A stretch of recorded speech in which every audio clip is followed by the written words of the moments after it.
बाजारात गेल्यावरती मस्त शिंपल्या मिळाल्या आणि त्या शिंपल्या आणल्यावरती अशा प्रकारे स्वच्छ 2-3 वेळा पाण्यात चांगल्या धुवून घ्यायच्या, कारण त्याच्यात रेती असते, त्याच्यामुळे ती रेती आपल्या पोटात जाऊ शकते. आणि ह्याच्यात कढईत थोडंसं पाणी घालून त्या वाफेवर अशा शिजवायला ठेवून द्यायच्या आणि मग त्याच्यावर झाकण ठेवायचं. ते झाल्यानंतर वाफ आल्यावरती शिंपल्या अशा प्रकारे ओपन होतात. मग त्या ओपन झाल्या की त्याची एक जी साईड असते ती काढून घ्यायची आणि अशा प्रकारे त्याची एक साईड जेव्हा काढून घ्यायच्या तर कढईमध्ये तेल तापत ठेवायचं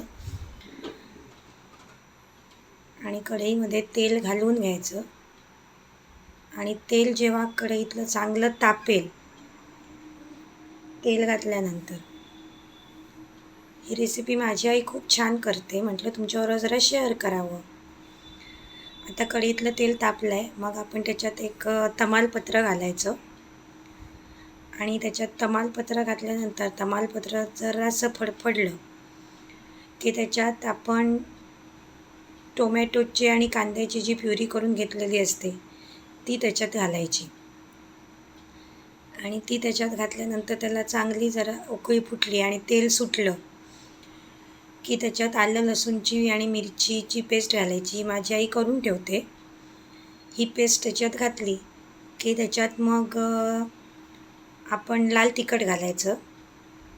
लाल तिखट घालून झाल्यानंतर आम्ही जरा कमी तिखट घालतो, कारण आम्हाला कमी तिखट लागतं.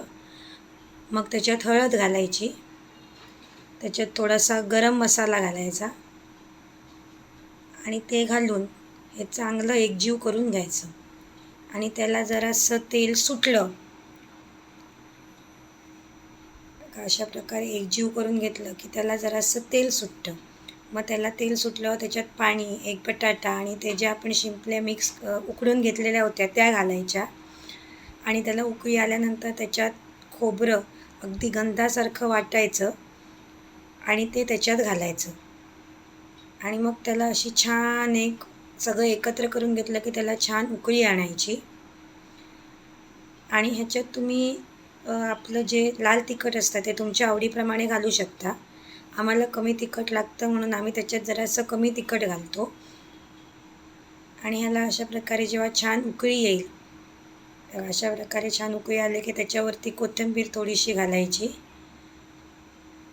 आणि कोथिंबीर घालून ते उकळून झालं की बंद करून मग खाण्यासाठी सर्व करायचं.